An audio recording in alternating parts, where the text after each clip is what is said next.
Assalamualaikum warahmatullahi wabarakatuh. Kembali lagi bersama saya Andit.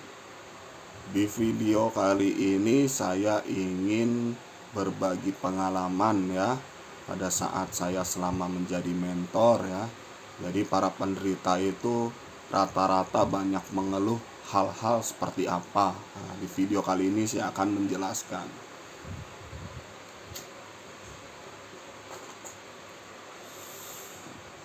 Jadi di video kali ini saya ingin menjelaskan ada beberapa hal yang dialami oleh para penderita anxiety ya, dan semua rata-rata itu menghambat jalannya kesembuhan para penderita. Baik. Jadi yang pertama itu para penderita itu terlalu fokus menyembuhkan sensasi ya. Mereka terlalu fokus menyembuhkan sensasi yang mereka rasakan. Contohnya, misalkan sesak napas, sensasi yang mereka rasakan itu sesak napas. Maka para penderita itu bingung, cemas, khawatir, takut ya. Akhirnya mereka berikhtiar tuh ke rumah sakit lah, minum obat lah, minum herbal lah, dengan tujuan untuk apa? Untuk menyembuhkan sesak napasnya. Itu ya, mereka berusaha berikhtiar menyembuhkan sensasi yang mereka rasakan. Giliran sensasi yang mereka rasakan, sesak napasnya sudah hilang, bergantian tuh sensasi yang dirasain yang baru, jantung berdebar ya, jantung berdebar mereka rasakan. Mereka berikhtiar lagi menyembuhkan jantung berdebar ya. Mereka panik, mereka cemas, mereka khawatir, mereka datang ke rumah sakit untuk cek lab segala macem ya kan. Mereka berikhtiar minum obat, berikhtiar dengan herbal ya. Jadi teman-teman penderita itu cuma dikerjain oleh sensasi badan ya. Kalau teman-teman semua sensasi badan yang muncul dan dirasakan, terus teman-teman berusaha untuk menyembuhkannya, kasihan nanti teman-teman ya. Bagi yang manja, apa-apa maunya ke rumah sakit, habis duit mereka nanti. Iya, untuk beli obat, habis duit mereka nanti buat beli obat. Itu karena sensasi ini emang tugasnya untuk apa? Untuk menjatuhkan mental teman-teman, agar teman-teman tuh selalu cemas bawaannya, selalu khawatir, selalu takut, dan selalu memikirkan yang namanya sensasi badan. Itu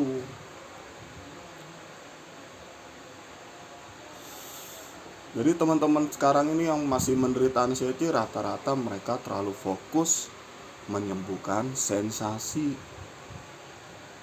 ya. Sebenarnya pada dasarnya sensasi itu muncul dan teman-teman rasakan itu semuanya itu bodo amatin, gak usah dipikirin ya. Napas nyesek, jantung berdebar, tangan gemeter, deredek badan, keringat dingin, pusing, atau apalah semuanya lah, yang jelas dari ujung kaki sampai ujung kepala muncul dan dirasakan, bodo amatin. Jangan sampai pikiran teman-teman ini memikirkan sensasi itu loh. Kalau sampai teman-teman mengikuti pikiran, cemas bawaannya, nggak akan sembuh-sembuh. Itu. Nah, terus yang kedua nih, rata-rata teman-teman penderita ini mereka terlalu fokus menyembuhkan lambung. Iya. Selain mereka fokus menyembuhkan sensasi, mereka juga fokus menyembuhkan lambung mereka. Jadi rata-rata para penderita yang terlalu fokus menyembuhkan lambung itu mereka berkaitan dengan mantang. Pasti mereka kalau fokus terhadap penyembuhan lambung, pasti mereka mantang makanan. Iya.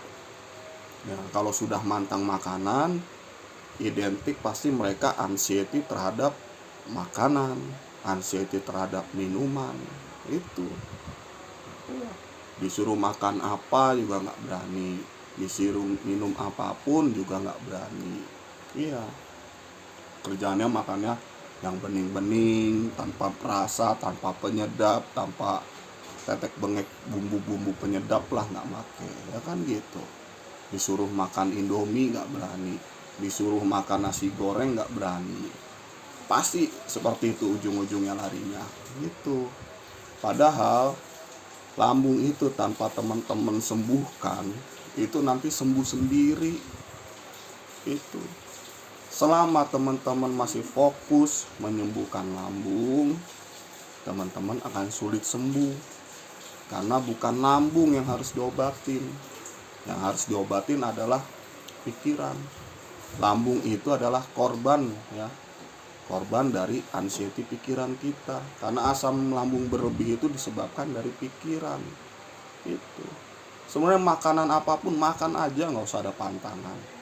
Nggak usah takut makan Indomie, nasi goreng, nasi padang, rujak. Nggak usah takut. Ngopi, minum susu, ya. Nggak usah takut ngeteh, nggak usah takut. Udah dilawan. Kembali lagi kamu seperti kamu yang dulu lagi. Makan apapun makan, minum apapun minum, ya. Yang penting jangan sampai telat makan. Itu. Terus rata-rata para penderita ini kalau udah terlalu fokus menyembuhkan lambung itu, mereka kalau telat makan tuh ketakutan. Iya. Waduh, ini udah jam makan saya nih. Aduh, ini saya telat makan, ini badan lemes, ini bawaannya, kan kayak gitu. Makanya dilatih teman-teman. Itu. Teman-teman anxiety terhadap makanan, lawan. Teman-teman makan berani lagi. Contoh misalnya teman-teman disuruh makan nasi padang, latih nih teman-teman takut makan nasi padang, latih teman-teman makan, dimakan nasi padangnya, nggak usah mikir yang aneh-aneh. Pasti rata-rata para penderita ini kalau tahu makanan yang mau dimakan ini makan pantangan, mikirnya kemana-mana.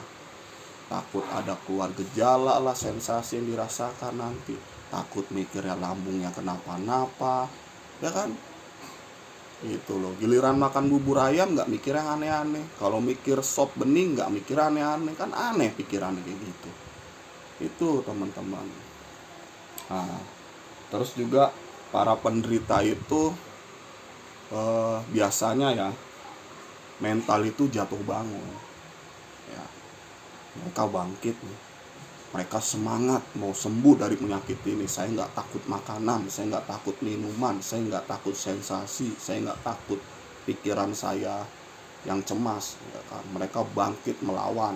Contohnya misalnya, mereka nggak takut lagi, saya mau ngelawan, saya nggak mau ada pantangan lagi, semua saya makan. Saya makan nasi padang, dilawan sama dia itu. Giliran dia makan, selesai makan, timbullah sensasi, ya kan? Down lagi mentalnya, dia mikirnya apa? Aduh, ini gara-gara makan nasi padang nih, saya ngerasain kayak gini nih, saya ngerasain kayak gitu nih, ya kan? Nah, mental kalian berarti kalah.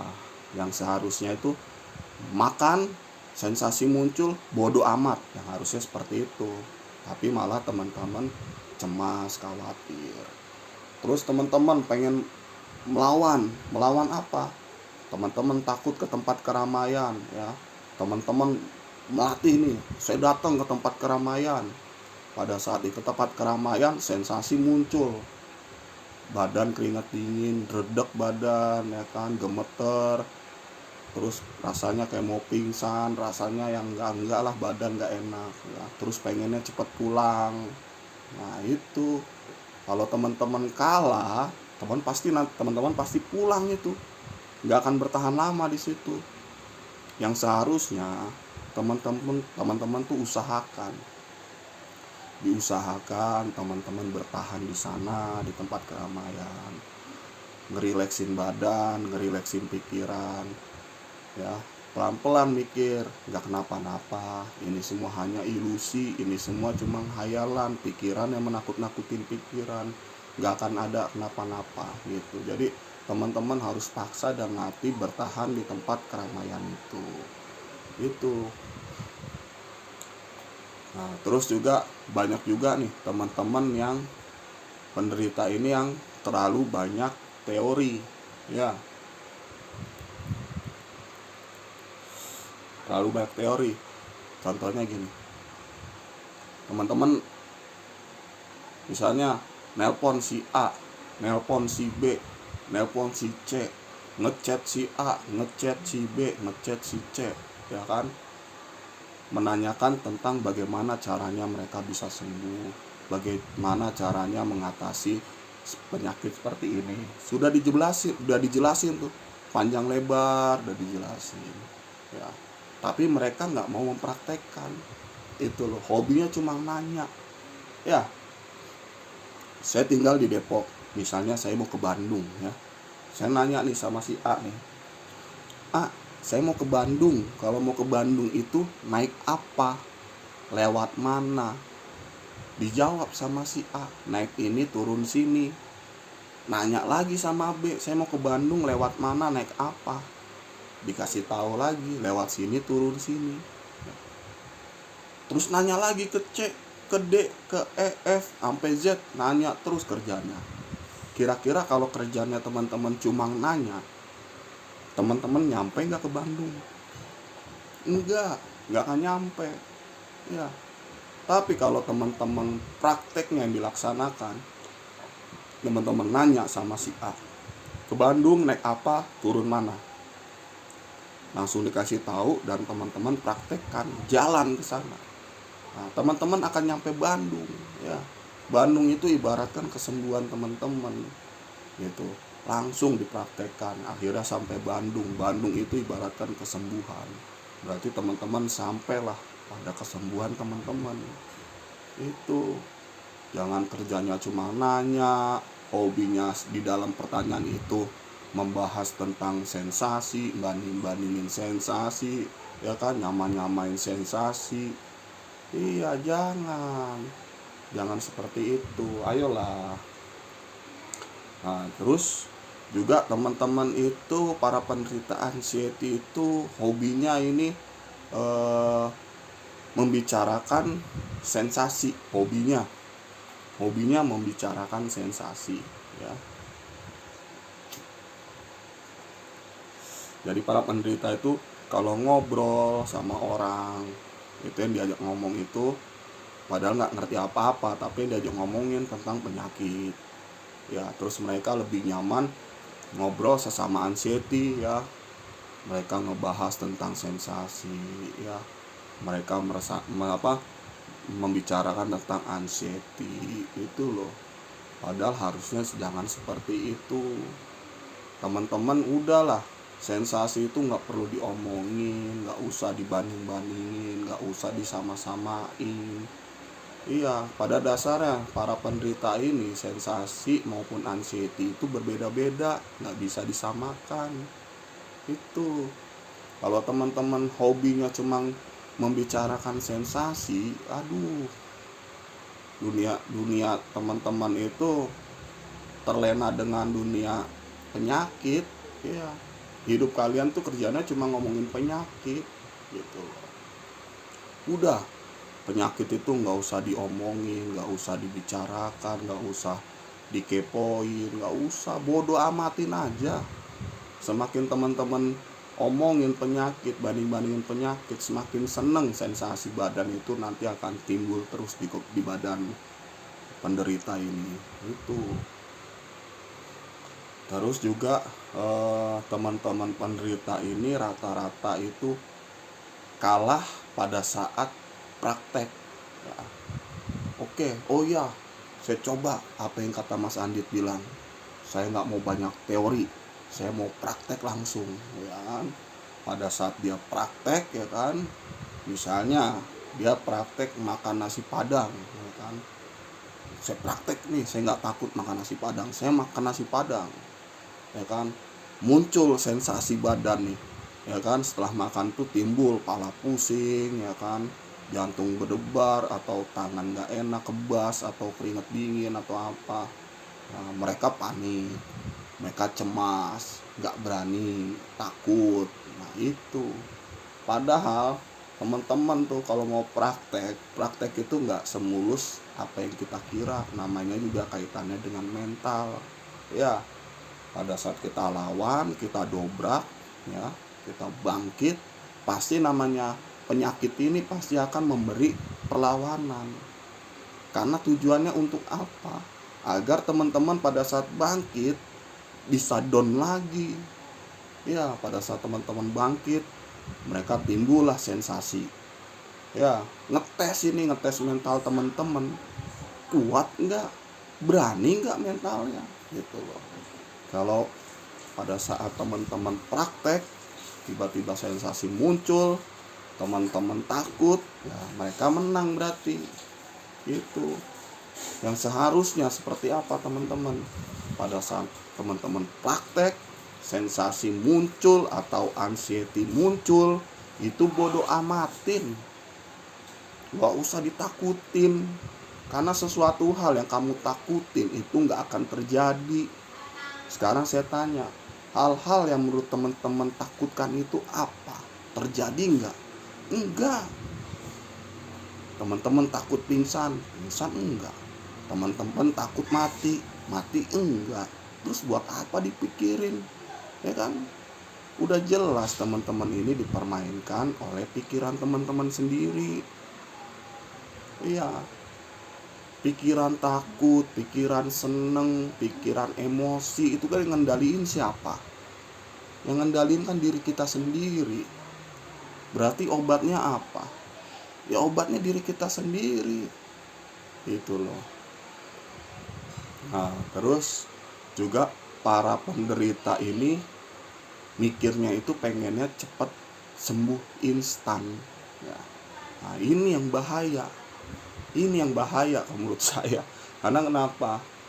Kalau mereka berpikir ingin sembuh instan, pasti mereka tuh banyak mengeluarkan uang. Mereka gampang dan percaya dengan sesuatu hal. Iya. Contoh ada yang ngomong, beli obat herbal ini nih bisa sembuh. Harganya 1 juta ini 1 botolnya. Dibeli sama dia. Ya karena mereka merasa punya uang. Dan mereka berharap pengen cepat sembuh instan. Diminum tuh 1 botol sampai habis. Sembuh? Enggak sembuh. Enggak akan sembuh mereka. Ya. Mereka mau ke rumah sakit manapun, mau minum obat apapun, mau ketemu dokter manapun, mau minum herbal apapun, enggak akan bisa menyembuhkan teman-teman. Karena pada dasarnya obat itu gratis. Ya, ada di diri kita sendiri, pikiran kita sendiri. Itu. Ya, mereka percaya, beli herbal ini bisa menyembuhkan. Harganya 1 juta dibeli. Datang ke terapis ini, sebulan berapa kali pertemuan. Ya kan, sebulannya 5 juta, diikutin sama dia. Sembuh? Enggak. Gitu. Karena pada dasarnya ininya nggak diobatin, pengennya cepet sembuh, ya kan. Mereka nggak mau ngelawan diri sendiri, ya nggak percuma lah kayak gitu.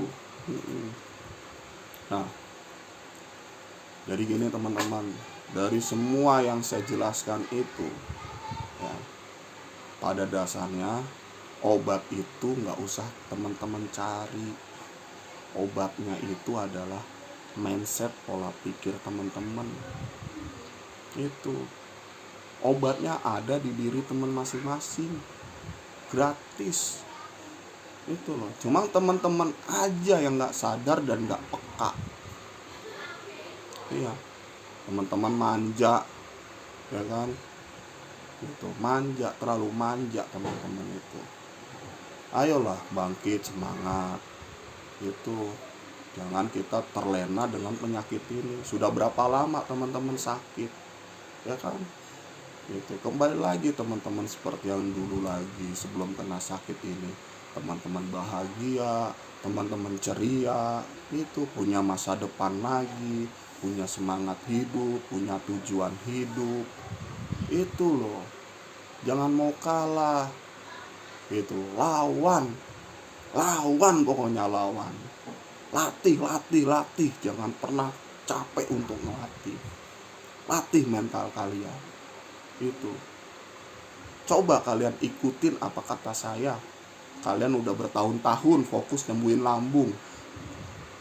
Teman-teman udah bertahun-tahun nyembuhin sensasi nggak sembuh-sembuh, coba ikutin kata-kata saya ya, sembuhin pikirannya. Coba gak usah lama-lama, sebulan kalian latihan nih teman-teman, latihan nyembuhin pola pikir, latihan mental ya, latihan lawan anxiety, latihan lawan sensasi.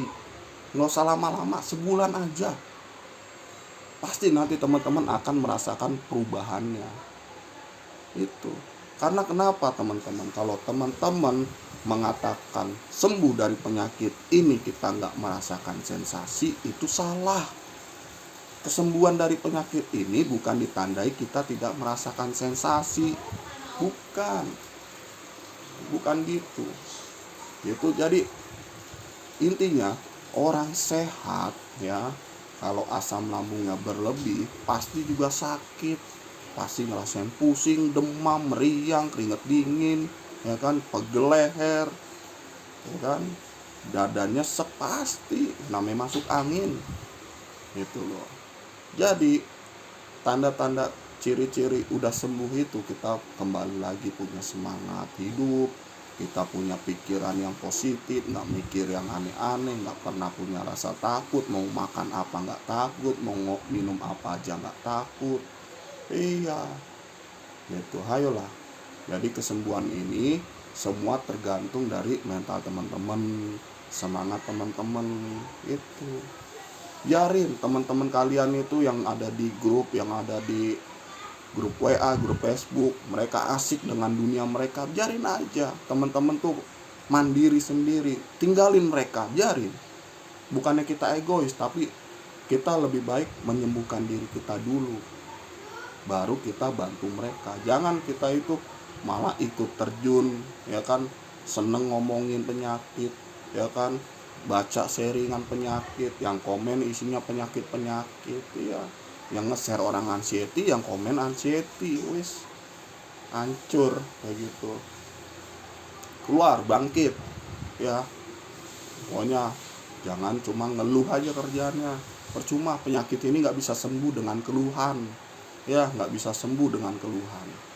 Jangan pernah nanya, jangan usah pernah nanya-nanya dalam pikiran, nanya-nanya, banyak mikir, jangan, udah praktekin langsung ya. Semangat. Saya percaya kalau teman-teman bisa ikutin apa yang saya katakan, insya Allah teman-teman bisa sembuh.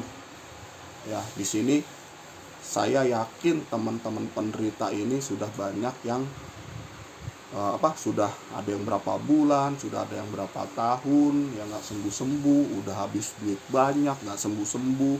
Coba deh ikutin kata saya ya, obatin pikirannya, gratis kok, nggak pakai uang, nggak ya. Semangat teman-teman ya. Sementara cukup videonya, wabillahi taufik wal hidayah. Wassalamualaikum warahmatullahi wabarakatuh.